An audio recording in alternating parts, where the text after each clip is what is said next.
néon éclairent le monde.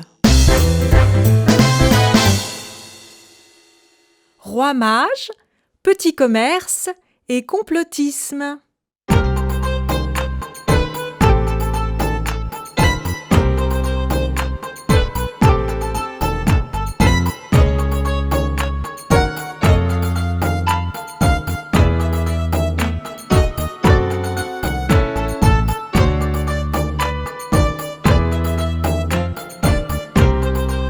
Pourtant, au début du voyage, tout allait bien. On suivait l'étoile. Et puis, un jour, le brouillard est tombé. C'était un brouillard à couper au couteau. Alors, comme on était trois, j'en ai coupé 3 parts. Une pour Melchior, une pour Balthazar, et puis une autre pour moi, Gaspard. C'était un brouillard à 3 fèves. Alors, on a été rois tous les 3. On a mangé tout le brouillard, et puis alors on a vu la crèche. Alors on a fait comme les autres santons, on a attendu. Au 12e coup de minuit, j'ai vu 2 mains géantes. Elles tenaient le petit, et puis elles l'ont déposé dans la mangeoire. « Ah c'est malin !» qu'ils ont dit l'âne et le bœuf. « Où c'est qu'on va bouffer, nous, maintenant ?» Alors évidemment, le petit, ça l'a réveillé. Du coup, il s'est mis à pleurer. Alors Joseph a demandé à Marie « Mais il n'y a pas moyen de le faire taire ?»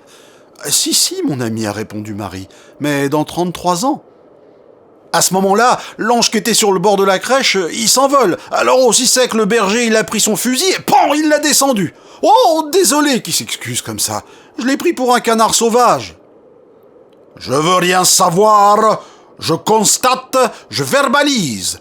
dit alors une grosse moustache. En fait, on était cernés par plein de grosses moustaches. Alors j'ai demandé au berger si c'était des santons, eux aussi. Il m'a répondu non, eux, c'est les soldats de plomb.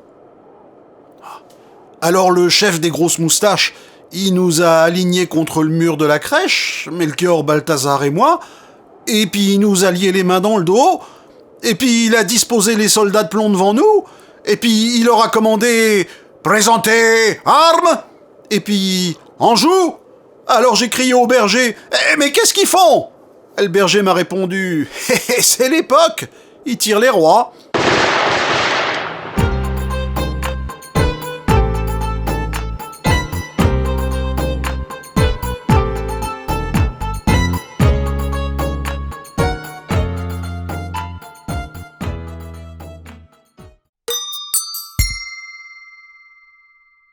Bonjour aux unes, bonjour aux uns, bonjour aux usines et bonjour aux zinzins. Naguère, le petit commerce était florissant. Et puis, ça a été la mode du virus de la rikikite. Alors le président des Pinocchio, il a décidé que le petit commerce n'était pas essentiel.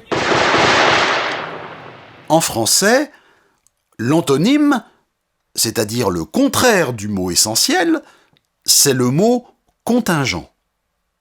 Donc, le président des Pinocchio, il a déployé des contingents de soldats de plomb dans toutes les rues pour empêcher les gens d'acheter n'importe quoi. D'acheter des fanfreluches, de la marguette ou des mirlifichures, ou pour les empêcher d'aller boire un coup en douce. Hé Joseph, tu me mets un petit ballon de rouge, s'il te plaît? Il y a longtemps, j'ai écrit une belle chanson de Noël sous la forme d'un essai comparatif entre petit commerce et grande distribution. En hommage à nos boutiquiers, boutiquières, cafetiers, cafetières, restaurateurs et restauratrices assassinés, je vais vous la passer. Chanson de Noël sous la forme d'un essai comparatif entre petit commerce et grande distribution.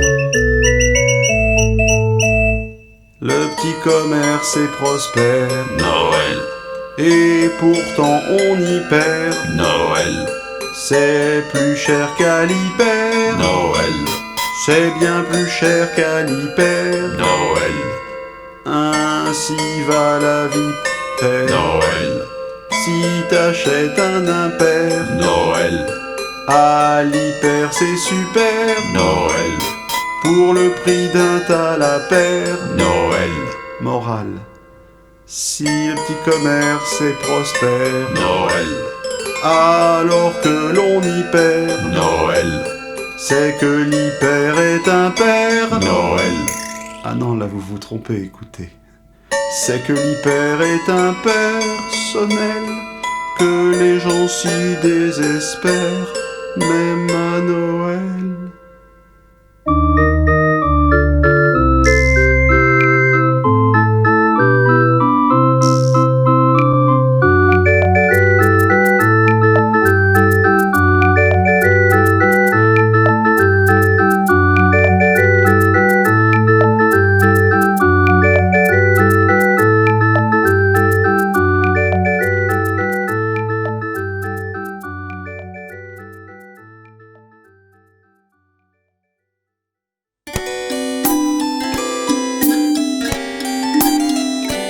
Les entretiens du vieux néon. Aujourd'hui, vieux néon javote et sa bouche et confabule avec une complotiste. Bon. D'abord, je voudrais remercier Vieux Pompon de m'avoir prêté son micro. Alors, je me présente. Je m'appelle Marie. Marie d'Achenor. Alors voilà. Je suis un peu, comme on dirait, une mère solo-grabataire. C'est-à-dire qu'il y avait bien mon Joseph, mais vu qu'il avait du champignon dans le cortex et l'asperge toute molle à cause de la picole, bref, ça pouvait pas être lui le père. Ça fait que quand le polichinelle il est arrivé dans mon tiroir, j'en suis restée comme de rôde flanc. Et toute ronde aussi du devant. De qui vient le Jésus, j'en sais quick. Mais comme on était dans la dèche, j'étais bien en peine de le vêtir, moi, le tchocaquin. Alors j'ai dit à Joseph, au lieu de boire des bocs avec les rois mages, si t'allais plutôt faire les courses. Ok, qu'il a répondu, tiens. Mais comme il avait pas rempli son attestation ou que le virus il t'autorise à sortir, les soldats de plomb, ils l'ont fusillé. Si fait que je me suis retrouvée toute seule avec mon bébé, qu'allait finir chez Picard en surgelé si je lui trouvais pas de la vêture chaude et des mitaines. Seul avec votre enfant et complètement démuni, vous vous êtes alors tourné vers les services sociaux. Oui, et ils m'ont trouvé ce boulot de complotiste. Ça fait que tous les soirs, après les devoirs, Jésus et moi, on complote pour gagner 3 francs 6 sous. Tout allait donc pour le mieux, mais votre fils, m'avez-vous dit, rencontre aujourd'hui des problèmes à l'école. Et pas qu'un peu, Pompon. Au début, il rendait seulement service. Si ses copains ils voulaient du rap de poisson pané ou de burger, mon Jésus, il multipliait leurs parts en douce quand les dames de la cantine avaient le dos tourné. Mais après, il n'a pas pu s'empêcher de dire de trucs de politique, du genre que l'école, ça va devenir un endroit dangereux où les agneaux s'habitueront à l'idée de l'abattoir, et que les brebis diplômées finiront toutes croquées par les loups. Alors le directeur, il m'a convoqué dans son bureau et il m'a prévenu. Votre fils qui m'a dit comme ça, il commence à me saouler avec ces histoires de loups qui voudraient croquer les moutons. Jésus et vous qui me compte, vous êtes rien que des complotistes. Évidemment que je lui ai répondu. C'est grâce à ça qu'on survit. Alors justement, en quoi consiste votre métier de complotiste ? D'abord, Emmaüs et la Croix-Rouge, ils me donnent des vieux chandails ou des pulls plus à la mode. Alors moi, je les détricote. Jésus, lui, il écarte les mains comme un prophète qui va causer, et j'enroule le fil de laine autour de ses bras pour que ça fasse un écheveau. Après, je déroule les chevaux et je forme une plotte. Et quand j'ai tout désembobiné et que la plotte elle est finie, mon Jésus il applaudit avec ses mains et il crie « Super maman, t'es the best !» Rappelons pour nos auditeurs que le mot comploter vient du latin cum plotare, cum voulant dire avec, et plotare, faire des plots. Comploter, c'est faire des plots avec quelqu'un. Ouais, moi je complote avec Jésus. Alors pour conclure, je voudrais juste dire au Pinocchio...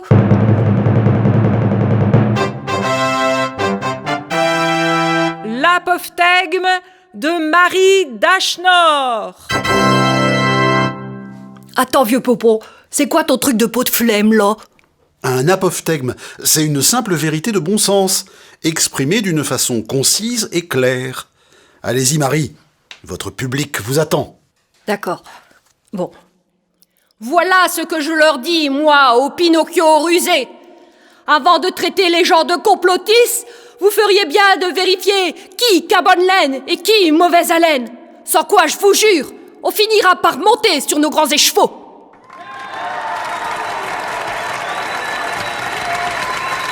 Non mais quand même.